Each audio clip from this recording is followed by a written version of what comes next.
오늘은 2부 4장을 공부해 보도록 하겠습니다. 제목은 이스라엘과 왕의 나라.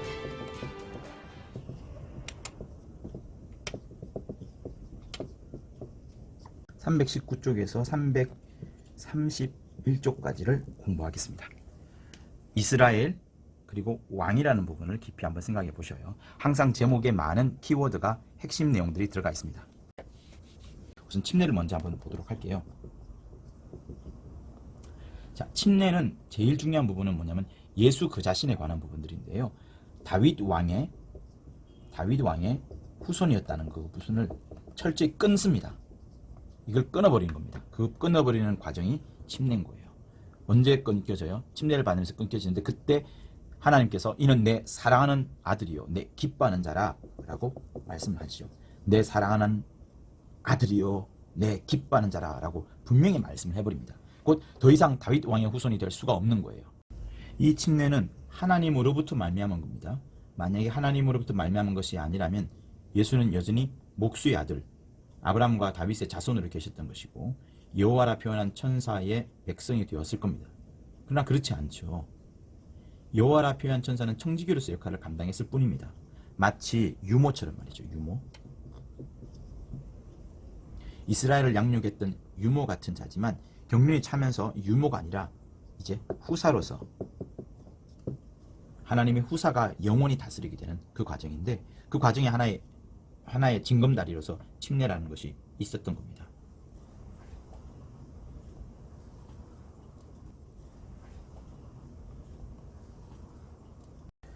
자, 그런데 이스라엘은 여호와의 천사를 자신들로 하나님으로 알고 있었습니다. 반면에 이방인들은 어땠어요? 이방인들은 여호와 하나님을 모릅니다. 그저 자신들이 스스로 우상을 삼아서 그 우상을 하나님처럼 여겼고 신으로 대우를 했었죠. 자, 그런데 이 침례라는 부분이 등장을 합니다. 이 침례라는 부분이 등장을 하면서 여호와도 침례로 장사를 해야 되고 우상도 침례로 장사를 해야 합니다. 그래야만이 예수를, 하나님께서 진짜 우리 인류에게 보내주신 예수를 만날 수 있는 거예요. 시몬은 이 부분을 강조하고 있어요. 여호와 역시도 침례로서 장사해야 된다. 우상 역시도 침례로서 장사해야 된다. 그러면 저는 이 부분에서 여러분 꼭 한번 찾아보십시오. 요한 1서 끝장 끝절을 꼭 한번 찾아보십시오. 여기 나오는 우상이 과연 무엇을 의미하는지 한번 생각해 보시면 좋겠어요. 저는 매우 이 부분을 깊이 생각하고 있었는데 시몬의 이 내용을 보면서 다시 한번 확인하게 됩니다. 우리는 어차피 하나님 이외에, 하나님이 보내신 자 이외의 부분은 모두가 다 침례를 받아야 되는 겁니다.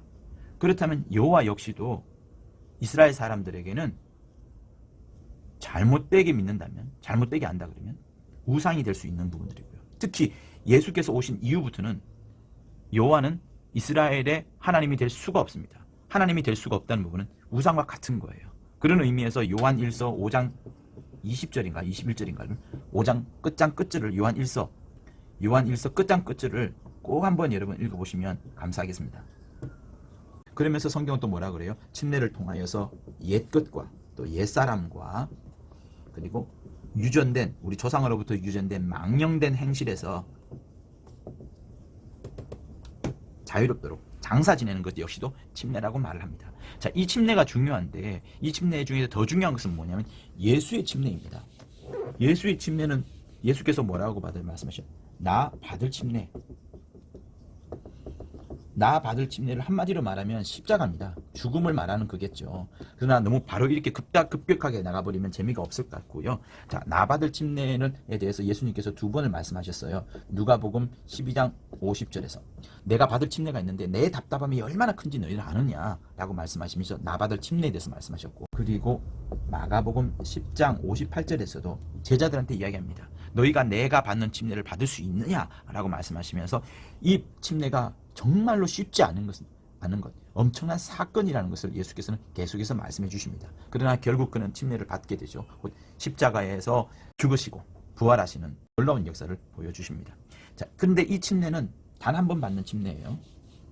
자, 그런데 침례라는 부분은 또 한번 설명을 더 할 필요가 있습니다. 노아의 방주처럼 노아의 방주 한 번만 들어가요. 한 번 들어가는 부분들이 굉장히 중요합니다. 여러 번이 아닙니다. 한 번 들어가는 거예요. 노아의 방주처럼 한 번 들어가는 것이고, 우리가 이 침례를 받음으로써 어떻게 돼요? 사망에서 생명으로 옮기게 됩니다. 그러니까 침례를 받을 때에, 여러분들이 침례를 또 누군가에 받게 해줄 때에 한 번 받는 이런 것을 강조하면서 그 사람에게 이 침례가 얼마나 중요하다는 것, 그리고 예수께서 그 침례의 과정을 갖기 위하여서 나 받을 침례가 얼마나 어려운 줄 아느냐, 답답하게 함이 얼마나 한 줄 아느냐, 너희가 내 받는 침례를 받을 수 있느냐라고 말씀하실 정도로 이 침례를 예수께서 걸어가셨던 것처럼 우리 역시도 동일하게 똑같이 걸어가는 겁니다. 그런데 그것을 받을 때에 우리의 사망에서 생명으로 옮겨지는 것이고, 이제 육신을 추구했던 삶에서 영을 추구하는 삶으로 옮겨가는 것이고, 우리의 모든 우상, 심지어 여러분 여호와도 우상이 되는 거예요. 우상에서 완전히 하나님 거로 옮겨가는 것. 그리고 우리가 이 직전에 보았던 책에서 뭐라고 맺습니까? 주일 성일도 말이죠. 주일 성일도 날짜에 대한 개념, 장소에 대한 개념, 교회도 마찬가지인 거죠. 날짜와 교회, 장소에 관한 시간과 공간이라는 그것에 몰두해버리고 하나님 그 본연의 것으로 몰리지 않으면 이것 역시도 우상이 될 수 있다는 것을 시몬은 이 책에서 이 말씀해 주고 있습니다. 그러니까 하나님 그 본질로, 하나님의 그 뜻 속으로 들어가지 않으면 모든 것들은 다 우상이 될 수 있는 부분들이고, 이것을 완벽하게 장사 지내기 위하여서 침례라는 것을 확실하게 한번 정확하게 받아야 된다는 것을 말씀합니다. 그리고 이 침례를 받은 이후에 우리는 어떻게 돼요? 사실은 진리를 아는 지식을 얻습니다. 그러나 여기서 번나가서 김짓죄를 짓게 되면 반드시 심판을 받습니다. 심판을 받을 수밖에 없어요. 여호와의 백성이 받아야 되는 심판을 예수 믿는 우리들이 받게 되는 겁니다. 그래서 거기서 잘 되면은 하나님의 종으로서의 영광을 얻을 뿐이지요. 그러니까 우리는 이런 의미에서 침례를 정말 중요하게 받아야 되고, 침례의 의미를 퇴색시키서는 절대 안 된다는 것을 우리 다시 한번 공부하게 됩니다. 자, 이렇게 되고요. 이제부터 이제 야곱에 대한 이야기를 한번 들어가 봅니다. 야곱은 한마디로 말하면 이스라엘을 말하는 거예요. 야복 강가에서 그가 이스라엘이라는 이름을 얻습니다. 그래서 유대 12지파를 의미하기도 합니다. 야곱, 이스라엘 거의 동격으로 보셔도 됩니다. 야곱은 누구예요? 선지자입니다. 그가 자녀를 축복하는 기도를 하게 되죠. 그리고 예언도 많이 하게 되고요. 이렇게 야곱은 쓰임을 받습니다. 이 이스라엘에게 주신 하나님, 곧 아버지께서, 하나님 아버지께서 이 이스라엘 나라를 향하여 주신 하나님, 이스라엘에 국한된 그들의 하나님, 이 누구예요? 이제 여호와의 천사, 여호와 하나님이 됩니다. 그러니까 이스라엘 밖에는 이 여호와에 대해서 몰라요. 몰라도 되는 것이고요. 이스라엘 밖 이방인들은 누구를 알았어요? 그들 각각의 스스로의 우상, 신을 섬겼던 겁니다. 이스라엘 밖에는 그들의 하나님이 역사할 수가 없어요. 우상만 그들이 역사하는 거죠. 어쨌든 야곱, 곧 이스라엘은 여호와를 하나님으로 모시고, 이 여호와를 하나님으로 모시고 예루살렘을 회복하는 일에 예루살렘으로 가고, 예루살렘을 회복하고, 예루살렘과 관련된 모든 것들을 이제 하게 됩니다. 그러면서 이제 야곱 이후에 이제 누가 나와요? 이제 모세가 나오고, 모세가 이끌다가 이제 여호수아가 이끌고, 여호수아가 가나안 입성하면서 이제 유다가, 그리고 또 이제 여러 사사들이 이제 이렇게 이제 합니다. 이 모든 과정은 여전히 눈에 보이진 않지만 하나님이 이끄시는 거예요. 이 모든 과정들 속에서는 눈엔 보이지 않지만 여전히 하나님께서 이들을 이끌어 가시는 겁니다. 그런데 눈에 보이지 않는 하나님께서 이스라엘을 이끌어 가는데, 여기서 이제 눈에 뵈는 왕을 요청하면서 문제가 생기기 시작하는 겁니다. 눈에 뵈는 왕. 여러분, 눈에 보이는 것 많이 좋아하시나요? 요즘 눈에 제일 많이 보이는 게 뭐예요? 스마트폰, 영화, 드라마 이런 거 아니겠습니까? 자, 우선 한 나라가, 하나님의 나라든 어떤 나라든 나라가 구성되려면 땅이 있어야 되고요. 그 땅에 거할 국민이 있어야 되고요. 그리고 그 땅 전체를 다스릴 왕이 필요합니다. 이스라엘의 국토는 없어요. 이스라엘은 전통적으로 땅이 없습니다. 히브리 사람들이었기 때문에 계속해서 나그네 삶을 삶인 거예요. 국민, 이 이스라엘 사람들만 국민인 거죠. 자, 문제는 왕인데, 아까 쭉 보았다시피 왕이 눈에 보이지 않았지만 하나님께서 친히 왕이 되셔서 이스라엘을 이끌어 왔던 겁니다. 근데 마침내 눈에 뵈는 왕을 이제 그들이 요청을 하게 되죠. 사무엘에게 요청을 합니다.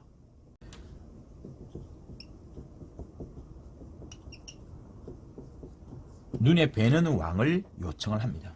그래서 결국에는 사무엘이 하나님과 상의를 하고 이제 하나의 백성들이 원하는 바를 따라서 사울을 이제 준비케 합니다. 사울은 사무엘이 일단 허락을 했어요. 사울은 굉장히 인기가 많았습니다. 백성의 인기, 백성의 관심이 많았습니다. 근데 점점점 그가 왕이 되면서 백성들의 인기와 관심에 관심을 갖다 보니까 하나님과는 멀어지게 되는 거예요. 어떤 사람은 그럽니다. 내가 백성들한테 인기가 있고 관심 있는 게 그게 문제냐, 이게 신앙생활에 나쁜 거냐, 이렇게 말을 하지만 이것이 강조가 되면서 이게 약해지는 게 문제인 겁니다. 영혼육 삶을 삽니다. 육체의 삶 누가 나쁘다고 말하겠어요. 그러나 육체에 관심을 많이 가짐으로써, 육체 물질이 많음으로써, 육체의 여러 생각과 계획을 많이 가짐으로써 하나님과 멀어지기 때문에 문제가 생기는 겁니다. 낙타가 바늘귀에 들어가기 어려운 만큼 부자가 하늘나라 들어가기 어렵다고 말했는데, 그만큼 부자는 이 땅의 것에 많은 관심을 쏟을 수밖에 없기 때문에 하나님과 멀어진다는 것을 여기서도 볼 수 있는 거예요. 자, 문제는 사울이 이렇게 처음에는 잘 나갔지만 하나님으로부터 이제 미움을 받게 되고 마침내는 다윗을 세우게 됩니다. 근데 다윗을 세울 때에 사울이 망하고 나서 다윗을 세운 게 아닙니다. 사울이 완전히 망하고 나서 다윗을 세운 것이 아니라 사울이 어떤 특정한 사건을 일으켜요. 그 사건이 무슨 사건인가 하면 사무엘상 15장 사건입니다. 아말렉과 아각을 쳐서 완전히 없애버려라 하는데 사울은 어떻게 했냐면 그거를 스페어합니다. 좋은 것, 살찐 것, 좋은 것들은 보관을 하고 킵해 두었던 거예요. 그런데 하나님은, 이게 구절이 나오거든요. 근데 하나님은 이 보관하고 킵해 둔 것들을 네가 보관한 거 아니다, 킵해 둔 거 아니다, 너 그거 약탈한 것이다 라고 말하면 19절에서 약탈로 말합니다. 그러니까 우리가 하나님을 위하여서 잘 보관하고 킵한다 할지라도 그것이 하나님의 뜻에 정반대되는 것이라면 그거는 보관하고 킵하는 것이 아니라 하나님께는 약탈한 것이 되는 거예요. 이것이 사울왕의 사무엘 3장 사무엘상 15장이 나오는 중요한 사건입니다. 이 사건이 있자마자 바로 다윗을 기름 부음 받는, 마음에 합한 자라 기름을 벗게 되는 그 사건이 생기는 거예요. 그러니까 하나님은 사울이 완전히 끝 나고 나서 역사하시는 것이 아니라 어떤 특정한 사건에 종료, 더 이상 볼 필요 없다라고 생각하시고 또 다른 사람을 세우시는 겁니다. 그 놀랍고도 무서운 일인 거예요. 얼마나 하나님의 뜻대로 사느냐가 중요한가를 이 사무엘상 15장에 다시 한번 볼 수 있습니다. 자, 이렇게 되면서 어떻게 되냐면 재밌는 일이 생깁니다.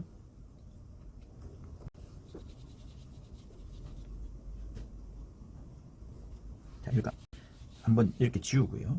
자, 여기서 이제 새로운 세력으로 다윗을 써보도록 하겠습니다. 자, 이렇게 써고요. 사울을 이렇게 한번 써보고요. 그리고 이제 다윗을 이제 이렇게 한번 써보겠습니다. 사울은 베냐민파예요. 베냐민 지파고요. 다윗은 유다 지파입니다. 베냐민 지파와 유다 지파 이렇게 있는데 백성들이 누구를 원했고 백성들이 누구를 세워달라면 베냐민 지파에 사울을 세워달라 합니다. 그래서 처음에는 사울이 먼저 왕이 됐었어요. 그런데 결국에 사울 왕이 하나님의 뜻대로 살지 않음으로써 하나님께서 마음에 합한 자인 다윗, 유다 지파의 다윗을 세우라고 이제 말씀을 하시는 겁니다.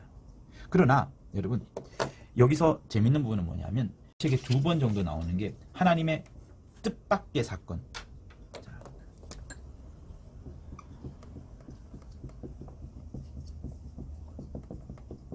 라는 단어가 나오고요. 또 하나님의 뜻밖의 왕이라는 말이 나옵니다. 하나님의 뜻밖이란 말이 상당히 주의를 요하는 용어입니다. 그렇죠? 하나님의 뜻밖이라 과연 이게 뭘까라고 생각할 수 있는데 하나님은 처음부터 생각했던 부분들이 야곱을 통하여서도 축복하고 예언을 했던 것이 뭐냐면 유다 가문에서 왕이 나온다는 것이었어요. 그러니까 하나님의 확정, 하늘에서 하나님의 확정, 하나님의 하늘에서의 확정은 뭔가 하면 확정은 유다 가문에서 왕이 나온다는 것이었어요. 그런데 백성들이 원하잖아요. 눈에 보이지 않는 하나님은 됐고 눈에 보이는 왕을 달라라고 하면서 사울 왕을 원하는 겁니다. 그러니까 이 사울 왕은 백성들이 추천하고 했었지만 베냐민 지파의 사울 왕은 하나님의 뜻밖의 왕인 거예요. 이 사건은 하나님의 뜻밖의 사건이라 할 수 있습니다. 인본주의가 말미암은 왕, 그러나 하나님의 마음에 합했던 신본주의의 왕은 다윗이 되는 겁니다. 그래서 하나님의 뜻밖의 사건, 하나님 뜻밖의 왕이라는 용어가 이 속에 나오는 겁니다. 하나님의 뜻이 아니었기 때문에, 사울 왕은 하나님의 뜻이 아니었기 때문에 어떻게 돼요? 이 가문은 없어집니다. 그러나 새롭게 시작을 해야 되잖아요. 이 왕에다가 갖다 붙여야 되니까 다윗을 여기다가 보내기 시작하는데, 시몬이 이것을 다윗이 이곳에 시집 갔다라는 표현을 자주 하셨어요. 시집 갔다. 시집을 갈 때는 다윗부터 시작하는 것이 아니라 그 아비 이새부터 시작하는 겁니다. 가문이 옮겨갈 때는. 그래서 하나님의 작정하신 뜻이 아니었기 때문에 이새로부터 다시 왕을 시작하는 겁니다. 그래서 하나님의 뜻밖의 사건, 하나님의 뜻밖의 왕이라고 이제 하는 거예요. 자, 그런데 보십시오. 다윗이 사울 쪽으로 시집을 갑니다. 근데 이새 밑에는 누가 있어요? 이새 밑에는 다윗이 있고, 근데 이새 밑에는 누가 있냐면 다윗이 있잖아요. 그죠? 다윗 밑에 그리고 유명하게는 솔로몬과 나단이 있습니다. 나단이 형이고 솔로몬은 동생이에요. 벳세바알에서 나왔죠. 벳세바알에 4명 혹은 3명의 형제가 있습니다만 둘은 일단 빼고요. 솔로몬과 나단에 대해서 설명을 하면, 다윗 가문이 보셔요. 이렇게 솔로몬 쭉쭉쭉 이쪽 가문이 오잖아요. 이쪽 가문은 어디로 가냐? 사울께로 시집을 가는 겁니다. 뿅 이렇게 시집을 가는 거예요. 시집을 가서 싹 옮겨지니까 이새만 남는 겁니다. 이새와 나단이 남는 거예요. 그래서 우리 각주 344분에 있는 이사야서 11장 10절 내용의 부분이 나오는데, 그 부분이 어떤 내용인가 하면, 이새의 뿌리로부터 새싹이 올라와 그가 통치자가 되고 그가 만왕의 왕이 되리라. 이새의 뿌리를 말합니다. 다윗 가문이 이렇게 사울 왕 쪽으로 옮겨 시집을 가게 되는데, 그러면서 누가 시작을 또 하게 되냐면 이새의 뿌리로부터. 이새의 뿌리는 다윗이 갔으니까 남은 것은 나단밖에 없어요. 나단을 통하여서 뿌리가 이제 자라고 새싹이 올라온다는 것을 이사야서 11장 10절은 말을 합니다. 그러니까 하나님은 요 라인을 통해서 이제 진짜 영적인 일을 시작하시는 거예요. 근데 요거를 이사야서는 뿌리라고 말합니다. 뿌리는 눈에 보이지 않아요. 땅속으로 기어 들어갑니다. 그래서 나단의 가문을 잘 뒤져보면은 유명한 사람들이었고 인물들이 없습니다. 그리고 이 나단의 가문이 끝까지 흘러나오다면 어디까지 가냐면 마리아의 아버지인 헨리가 나오게 되고요. 헨리 다음에 마리아가 나오게 됩니다. 예수께서 이 마리아의 태를 빌려서 오시기 때문에 이 가문, 곧 이사야서 11장 10절에 나오는 내용이 중요한 겁니다. 이새의 아들 다윗은 사울로 시작한 이스라엘 왕국으로 시집을 보내죠. 그죠? 그래서 이것은 하나님의 뜻밖의 왕, 하나님의 뜻밖의 사건으로 이제 종료가 되는 거예요. 그러니까 옮겨지는 거니까. 솔로몬 이후에 여러 왕들 다 함께 동시에 가는 겁니다. 다시 한번 말씀을 드리면, 이새의 아들이 다윗이고 다윗의 아들이 솔로몬과 나단이 있는데, 다윗이 사울 왕을 대신하여서 이스라엘의 왕국의 왕으로 보냄을 받는 겁니다. 시집을 가는 거예요. 다 같이 가는 겁니다. 왕의 가문이, 왕의 족보가 시집을 이쪽으로 가는 거예요. 하나님께서 원치 않았던 왕, 하나님께서 뜻밖의 왕, 뜻밖의 사건으로 처리된 이것을 하나님께서 처리하시기 위하여서 이렇게 시집을 보내는 겁니다. 근데 남은 건 뭐예요? 이새, 다윗, 나단인데, 다윗이 이렇게 시집을 갔으니까 이제 나단이 남는 것이고, 이 나단에 쭉 흘러오는 것을 따라서 헨리 마리아를 통하여서 이제 여기서 뿌리, 곧 이새의 뿌리로부터 새싹이 올라오게 되고, 그 뿌리, 새싹이 올라온 그 뿌리가 통치자가 되고 만왕의 왕이 된다는 것을 이사야서 11장 10절에 있는 내용인 겁니다. 이것이 이렇게 옮겨가면서 나단 가문을 통하여서 예수께서 오신다는 것을 보여주는 겁니다. 이렇게 하고요. 자, 그러면서 이제 이후에 어떻게 돼요? 자, 이렇게 이스라엘이 있으면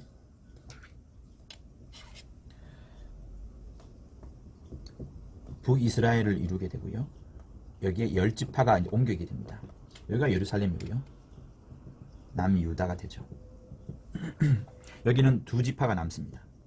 유다 지파와 함께 베냐민 지파가 10지파니까 당연히 사람들이 많죠. 그리고 이스라엘 야곱이 이스라엘을 했던 것처럼 이스라엘은 이름 자체를 자기 조상들의 이름, 자기 야곱의 이름을 가져갑니다. 사람이 많으니까. 그중에 이것이 이제 아수르에 의해서 멸망을 당하게 되고 남유다 역시도 바벨론에 의해서 이후에 멸망을 당합니다. 북이스라엘보다는 좀 더 늦게 멸망을 당해요. 여기가 이제 예루살렘이기 때문에 이 왕을 이제 예루살렘 왕 혹은 유다 왕 이렇게도 말을 많이 합니다. 자, 아수르와 바벨론에서 멸망당하면서 여기는 없어진 거예요. 있다고 하더라도 그때부터는 식민지의 삶을 사는 겁니다. 없어진 거예요. 여러분, 없어졌다는 것에 방점을 찍으십시오. 그러니까 아까 우리가 여기서 보았던 것처럼 거기서 보았던 것처럼 이 나라는 완전히 없어진 거예요. 사울 왕으로부터 시작돼 가지고 다윗 왕 가문이 족보가 시집을 간 그 나라는 이제 완전히 없어진 겁니다. 그런데 남아있는 게 있어요. 아까 우리가 여기 보았던 나단의 뿌리, 그 뿌리는 존속을 하는 겁니다. 영적인 일은 존속을 하는 겁니다. 이스라엘 사람들은 예수께서 오셨을 그때에도 여전히 예루살렘을 회복할 때가 이때니까 라고 말씀을 하면서 사도행전 1장 7절에서 말씀을 하면서 계속해서 눈에 보이는 땅, 눈에 보이는 이스라엘, 눈에 보이는 예루살렘의 회복에 대해서 관심이 있습니다. 그러나 예수께서는 오히려 반대로 말씀을 하시죠. 자, 여러분, 완전히 없어졌다는 부분들을 깊이 생각해야 되는데, 조금 전에 그 10지파가 올라갔던 북이스라엘, 그리고 2지파가 남았던 남유다, 아수르와 바벨론에서 다 멸망합니다. 완전히 없어졌다 했어요. 진짜로 없어진 겁니다. 왕의 족보로 시작되는 다윗이 시집갔던 그 나라는 완전히 없어진 거예요. 그러나 나단의 뿌리는 존속을 한 겁니다. 예루살렘을 회복해달라 할 때 나단의 뿌리를 회복해달라는 것이 아니라 다윗이 시집갔던 그 왕, 다시 시집갔던 그 족보, 그 나라를 회복해달라고 말하는 거예요. 이스라엘과 유대는 완전히 없어졌어요. 이웃의 큰 나라들에 의해서 완전히 망해버렸습니다. 존속한다 해봐야 식민지로만 살 뿐입니다. 부끄럽게 된 거죠. 그러나 이새의 뿌리로부터 이새의 뿌리, 곧 나단으로 시작된 그 뿌리는 땅속 깊숙이 자라고 마침내 예수 그리스도를 받아들일 때까지 나타나는 겁니다. 그래서 마리아의 가문이 중요한 거예요. 그런데 그 다윗의 족보를 가졌던 그 라인이 완전히 없어진 그것을 상징적으로 보여준 중요한 사건이 하나 있습니다. 그 사건 역시 누가 보여주셨냐? 예수께서 이 땅에서 보여주신 거예요. 예수께서 십자가에 달리셨을 때에 빌라도가 그 패에다가 쓰죠.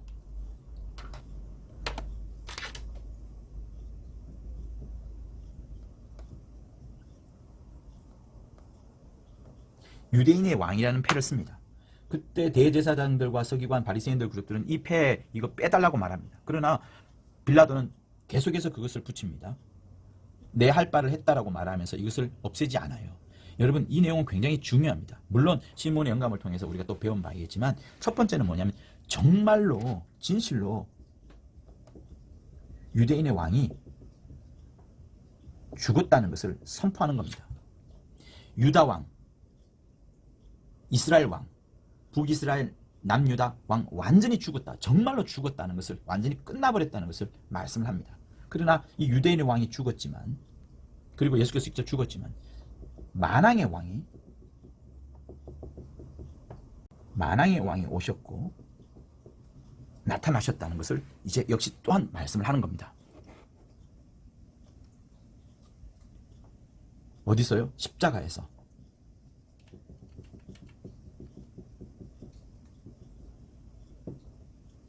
이거는 혈통의 다윗 왕이 죽은 겁니다. 그죠? 혈통, 피와 관련된 혈통의 다윗 왕이 죽은 것이고, 다시 약속의 다윗 같은 이 왕은 다윗 왕이 아니고 같은 이가 시작하는 겁니다. 만왕의 왕으로서 나타나셔서 다시 시작하는 겁니다. 여기가 어디예요? 예루살렘, 더 정확하게는 베들레헴에서. 이 사건은 예루살렘에서 일어났지만 태어난 곳은, 시작되는 곳은 어디예요? 베들레헴에서 시작이 되는 겁니다.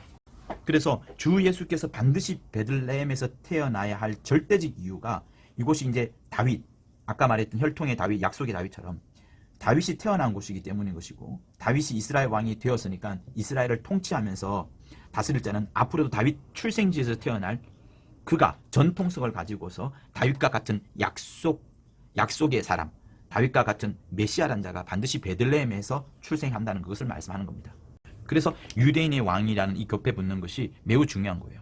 당시에 유대인의 왕이라는 표현은 로마와 헬라와 히브리 세 언어로 적혀 있다고 해요. 그런데 유대인 왕은 그러므로 이 세 가지 언어가 말하는 게 뭡니까? 유대인의 왕은 없다, 유대인 왕은 죽었다는 것을 전 세계에 다 말하는 겁니다. 누가? 빌라도가 말하는 거예요. 로마 사람들이 말하는 거예요. 유대인들은 모르지만 빌라도를 통하여서 하나님께서도 역시 말씀하는 겁니다. 유대인의 왕, 너희들이 과거에 가져왔던 육신의 왕, 율법으로 말미암은 그 왕은 죽었다라는 것이 전파되어 가는 겁니다. 그런데 또 다시 무엇이 시작이 되는 거예요? 이게 중요하지 않습니까? 그러니까 성령으로 이제는 예수의 부활하심이 있으니까 예수의 부활의 소식이 로마어로, 헬라말로, 히브리어로 온 세계 또한 전파되어 가는 겁니다. 십자가에서 죽은 유대인의 왕이지만 마침내 만왕의 왕으로서 부활하셨다. 사람들이 분명히 유대인의 왕을 죽였다. 법적으로 죽였다. 법적으로 확인되었다.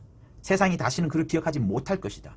그런 소문이 퍼져나갔습니다. 그러나 3일 만에 다시 살아나셨고 성령으로 인하여서 제자들이 이제 막 죽은 건 맞아. 그런데 예수 그리스도께서 다시 살아나셨어 라는 소식을 다시 온 세계에 전하는 겁니다.